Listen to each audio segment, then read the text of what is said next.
Yes, hello everyone. So also I want to thank you for having me here, and it's a great pleasure to share some thoughts.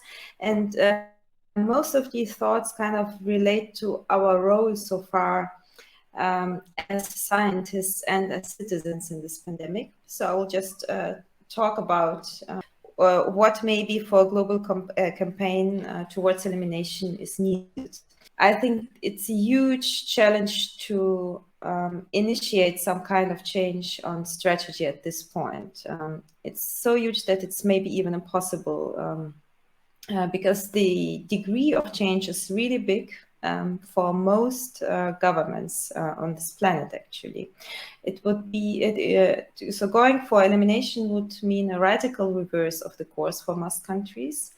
And it means it includes both the attitude towards the virus, meaning that the narrative that we have to live with the virus, which has been really dominant and sticks with really many decision makers and also with many people in the population, needs to be changed. And the second challenge is not just the attitude, but not just the attitude towards the virus, but the acceptance that measures still need to be taken, and not just for now and for the next couple of months, but maybe even for years. So I think it's really difficult what needs to be accomplished in terms of this attitude change. If I look at the situation, so some points you've heard about already from Jana, but also from Andrea. I think the conditions for change at the same time are really unfavorable after almost 2 years of the pandemic. So first of all, we see a widespread exhaustion and demoralization among the people. Andrea already spoke about that people are war off right now. So yes, and also the policymakers are exhausted and demoralized. And I think this partly explains while at least in Germany, we have the perception that no one cares anymore about this pandemic. Then also we have gridlocked positions. Many people, in particular those who had a position towards the pandemic because they were in a position to make some decisions, have said a lot of things and they have done a lot of things. So they will face consistency pressure if they're change their position now. And we also have many gridlocked narratives that would need to be changed as a prerequisite for policy change. At the same time, when we look at the populations, we have many vaccinated people who have been compliant with the rules for a long time and who feel they've just done their share, and they are not willing to accept any restrictions anymore. And this means that acceptance for any kinds of measures, even very low threshold measures such as masking and testing, will be even more difficult to elicit than before, in particular because the individual risk has minimized by a lot for so many.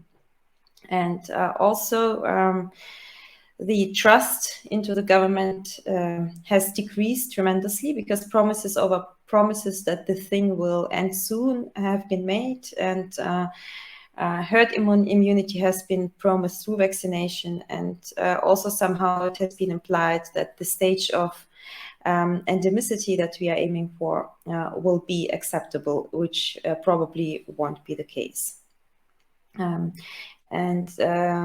Those hopes that many people have been clinging on need to be taken first before any kind of new strategy can be applied in most countries, actually. So my perspective for change is quite pessimistic. I'm not sure that the change toward elimination or a COVID strategy is possible at all anymore. I think it has been in the past, but this window of opportunity may have passed already. And to achieve this, the pressure on decision makers needs to be enormous. It needs to grow to a level that is unprecedented yet. And so far, there's not a lot of pressure at all on them to act. I still think it is worth being advocated for. So what we are doing here is not futile. So I still think we can try to do something.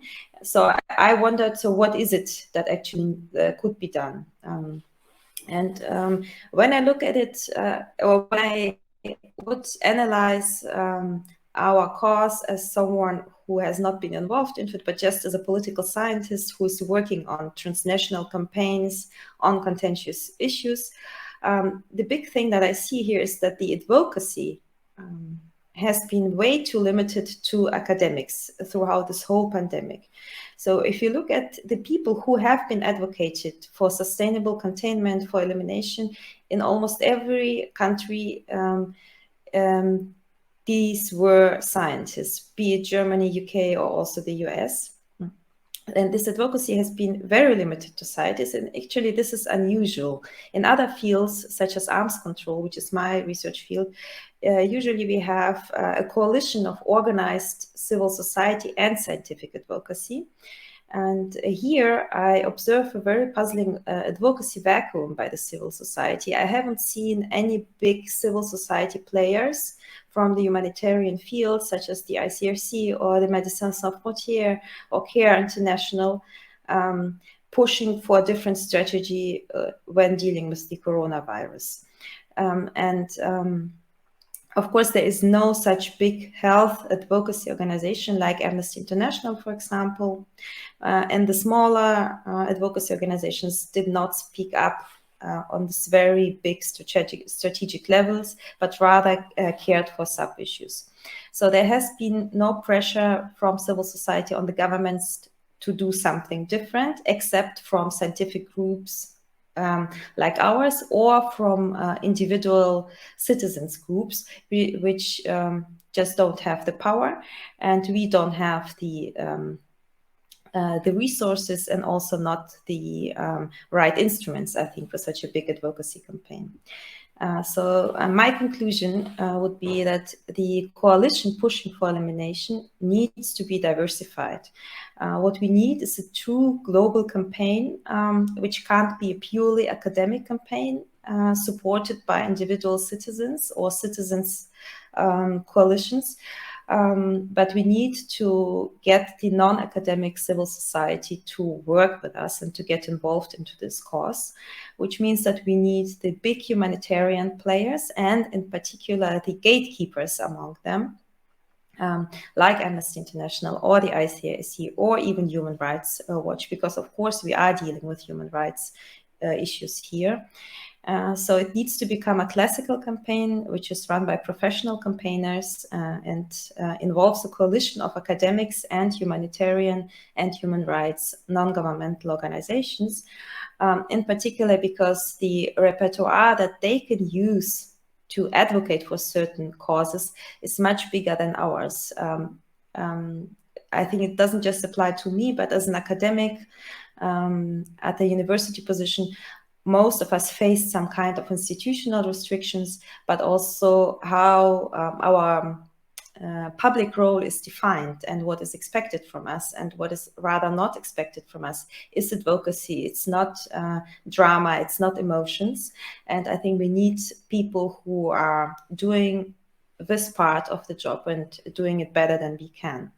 So this is actually the only chance that I see to create the necessary pressure and to mobilize the populations on a scale that hasn't happened so far in this pandemic.